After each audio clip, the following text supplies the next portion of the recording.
നമസ്കാരം, ഫാസ്റ്റ് ന്യൂസിലേക്ക് ഏവർക്കും സ്വാഗതം.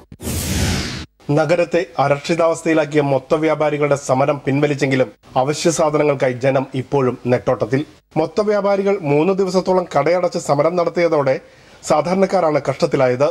കർഷകർക്ക് തന്നെ പച്ചക്കറികളും പഴങ്ങളും നേരിട്ട് എവിടെയും ആർക്കും വിൽക്കാൻ അനുവാദം നൽകുന്ന സർക്കാരിന്റെ പുതിയ നയമാണ് നഗരത്തിലെ മൊത്ത വ്യാപാരികളെ ചൊടിപ്പിച്ചത്. गवर्नमेंट के रूल से समझो कि किसान खुद माल बेचना चाहता है, वो अच्छी बात है, लेकिन वो किसान खुद माल बेच नहीं सकता है क्योंकि माल की कीमत क्या करना है उसके बाद इतनी जजमेंट नहीं है. സർക്കാരുമായി നടന്ന ചർച്ചയെ തുടർന്നാണ് ബന്ദിൽ നിന്ന് പിന്മാറുന്നതെന്ന് വാഷി APMC മാർക്കറ്റിലെ വ്യാപാരികൾ അറിയിച്ചു.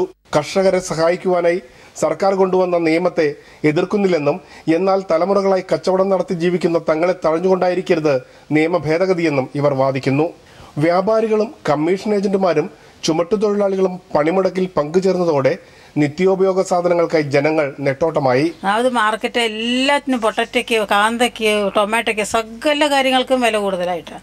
പച്ചക്കറിയൊക്കെ വെച്ച് എങ്ങനെ ജീവിക്കും? കർഷകർക്കും ജനങ്ങൾക്കും ഒരുപോലെ ഗുണകരമാകുന്നതാണ് പുതിയ നിയമ ഭേദഗതി എന്നാണ് അധികാരികൾ പറയുന്നത്. എന്നാൽ സർക്കാരിന്റെ പുതിയ നടപടിയിൽ ചെറുകിട വ്യാപാരികളും അത്ര ഹാപ്പിയല്ല. കർഷകരുമായുള്ള നേരിട്ടുള്ള ഇടപാടുകളിൽ ഉണ്ടായേക്കാവുന്ന പ്രായോഗിക ബുദ്ധിമുട്ടുകളെ ഓർത്താണ് ഇവർ ആശങ്കപ്പെടുന്നത്.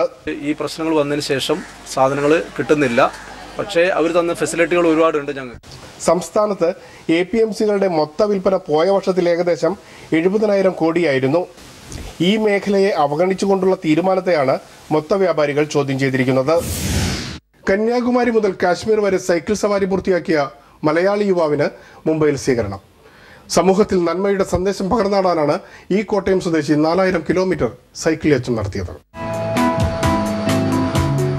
20-ാം വയസ്സിൽ സൈക്കിൾ സവാരിയിലൂടെ ഇന്ത്യ ചുറ്റിയ അലക്സ് കുര്യനാണ് നഗരത്തിൽ അനുമോദനം ഏറ്റുവാങ്ങിയത്. നമുക്ക് ഈ ലോകത്ത് മറ്റുള്ളവരെ എങ്ങനെ സ്വാധീനിക്കാൻ കഴിയും, നമുക്ക് എന്ത് മെസ്സേജ് മറ്റുള്ളവർക്ക് നൽകാൻ കഴിയും എന്ന് നമ്മൾ ചിന്തിക്കണം. അപ്പം അതിലൂടെയാണ് ഞാൻ ഇങ്ങനൊരു കാര്യം തിരഞ്ഞെടുത്തത്. മാർത്തോമ സുറിയാനി സഭ മുംബൈ ഭദ്രാസനത്തിന്റെ കീഴിലുള്ള യൂത്ത് മിനിസ്ട്രിയുടെ ആഭിമുഖ്യത്തിൽ നടന്ന അനുമോദന സമ്മേളനത്തോടൊപ്പം യുവജനങ്ങൾക്കായി സംവാദവും ഉണ്ടായിരുന്നു. 3-ാം വർഷം BA വിദ്യാർത്ഥിയായ അലക്സ് കന്യാകുമാരി മുതൽ കാശ്മീരിലെ ലേഹ് വരെയാണ് യാത്ര തിരിച്ചത്. 30 ദിവസത്തിനുള്ളിൽ തന്റെ ലക്ഷ്യം കൈവരിച്ച അലക്സ് ദിവസത്തിൽ 150 കിലോമീറ്ററോളം സൈക്കിൾ ചവിട്ടിയിരുന്നു. പ്രകൃതി സംരക്ഷണം, മദ്യത്തിനും മയക്കുമരുന്നിനുമെതിരെയുള്ള ബോധവൽക്കരണം, സ്ത്രീകൾക്കെതിരെയുള്ള വർദ്ധിച്ചു വരുന്ന ആക്രമണങ്ങൾക്കെതിരെയുള്ള പ്രതിഷേധം തുടങ്ങിയവയാണ് ഈ ഉദ്യമത്തിന് അലക്സിനെ പ്രേരിപ്പിച്ച ഘടകങ്ങൾ. എൻ്റെ സൈക്കിൾ യാത്രയ്ക്ക് 4 ഉദ്ദേശങ്ങളുണ്ടായിരുന്നു. ഒന്നാമതായിട്ട് ടു സേവ് നേച്ചർ, രണ്ടാമതായിട്ട് to save woman from sexual harassment, മൂന്നാമതായിട്ട് സേ നോ ടു ഡ്രഗ്സ്, നാലാമതായിട്ട് പ്രൊമോട്ട് കേരള ടൂറിസം. രാജ്യത്തിനു വേണ്ടി യുവതലമുറയ്ക്ക് ഒരുപാട് നല്ല കാര്യങ്ങൾ ചെയ്യാൻ കഴിയുമെന്ന് അലക്സ് ചൂണ്ടിക്കാട്ടി. സെൽഫി എന്നുള്ളൊരു ലോകത്താണ് നമ്മളിപ്പം ജീവിക്കുന്നത്. അതിൽ നിന്നും വിട്ട് നമ്മൾ പുറത്തേക്ക് ഇറങ്ങി ചെല്ലുക. നമുക്ക് ലോകത്തിന് വേണ്ടി എന്തെങ്കിലും കൂടുതലായിട്ട് ചെയ്യാൻ സാധിക്കുന്നുണ്ടെങ്കിൽ അത് നമ്മുടെ യൗവന പ്രായത്തിലായിരിക്കും. അപ്പോൾ നമ്മുടെ യൗവനം കൂടുതലും ക്രിയേറ്റീവായിട്ട് യൂസ് ചെയ്യുക. സാമൂഹിക പ്രതിബദ്ധതയോടെ അലക്സ് പൂർത്തിയാക്കിയ ഉദ്യമം അഭിനന്ദനം അറിയിക്കുന്നുവെന്നും മദ്യപാനത്തിനെതിരെ ചെയ്ത ഈ ലക്ഷ്യം സാക്ഷാത്കരിച്ചാൽ ഈ യാത്ര സഫലമായെന്നും മുംബൈ ഭദ്രാസനാധ്യക്ഷൻ ഡോക്ടർ ഗീവർഗീസ് മാർ തിയോഡഷ്യസ് എപ്പിസ്കോപ്പ തിരുമേനി പറഞ്ഞു.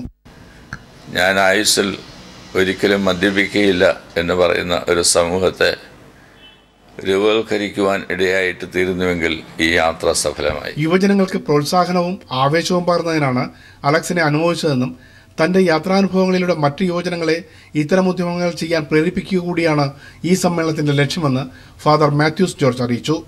ഒരു യൂത്ത് മിനിസ്ട്രി എന്നുള്ള നിലയ്ക്ക് മുംബൈയിലെ യുവജനങ്ങൾക്ക് ഒരു ഇൻസ്പിറേഷൻ എന്നുള്ള നിലയ്ക്കാണ് അലക്സിനെ ഞങ്ങളിവിടെ വിളിക്കുകയും സ്വീകരിക്കുകയും ചെയ്തത്. ബൈന്ദർ തിരുഹൃദയ ഇടവകാംഗങ്ങളായ കലാകാരന്മാർ ചെണ്ടവാദ്യത്തിൽ അരങ്ങേറ്റം കുറിച്ചു. നഗരത്തിലെ വാദ്യ കലാരംഗത്തേക്ക് ഇതാദ്യമായാണ് ഇടവക കലാകാരന്മാർ കടന്നുവരുന്നത്. ബൈന്ദർ തിരുഹൃദയ ഇടവകാംഗങ്ങളായ കലാകാരന്മാർ 1 വർഷമായി അഭ്യസിച്ചു വരികയായിരുന്ന ചെണ്ടവാദ്യത്തിന് അരങ്ങേറ്റം കുറിച്ചു.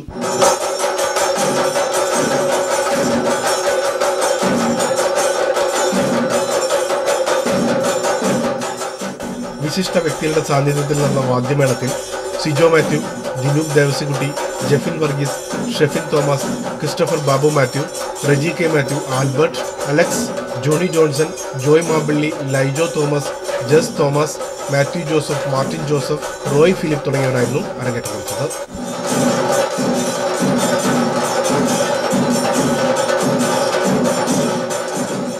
ഇതാദ്യമായാണ് ഇടവകയിലെ കലാകാരന്മാർ ഈ രംഗത്തേക്ക്. മറ്റു വാർത്തകളിലേക്ക്.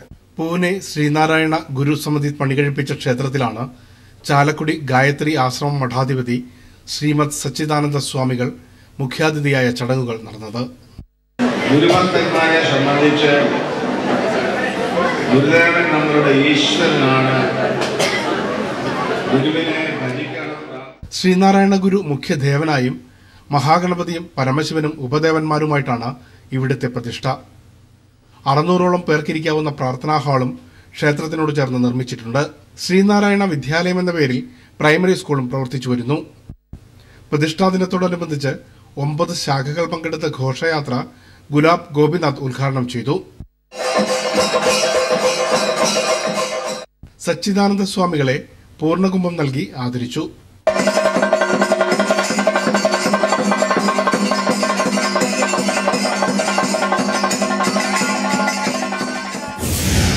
ന്യൂ ബോംബെ കൾച്ചറൽ സെന്ററിന്റെ ആഭിമുഖ്യത്തിൽ മാഹി നാടകപ്പുരയുടെ മലാല അക്ഷരങ്ങളുടെ മാലാഖ എന്ന ഏകാംഗ നാടകം അരങ്ങേറി.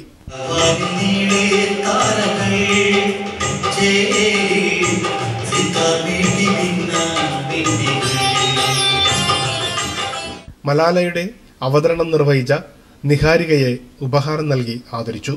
സാംകുട്ടി പട്ടങ്കരിയുടേതാണ് നാടക സംവിധാനം. നാടക സംഘത്തിന് കൾച്ചറൽ സെന്റർ സ്വീകരണം നൽകി. നമ്മുടെ കബറുകളാ 5 കുഴികളാ.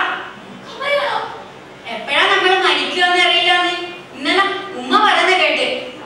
അതുകൊണ്ടാ ഞങ്ങൾ കബറുകൾ ഉണ്ടാക്കിയ. ഇത് ഉമ്മക്ക്, ഇത് ബാപ്പച്ചിക്ക്, ഇത് ചേച്ചിക്ക്. ഞങ്ങൾ ചെറുതല്ലേ, അതുകൊണ്ടാ ഈ 2 ചെറിയ കുഴി എനിക്കും അപാരിനും. എങ്ങനെയുണ്ട്? നന്നായിട്ടില്ലേ?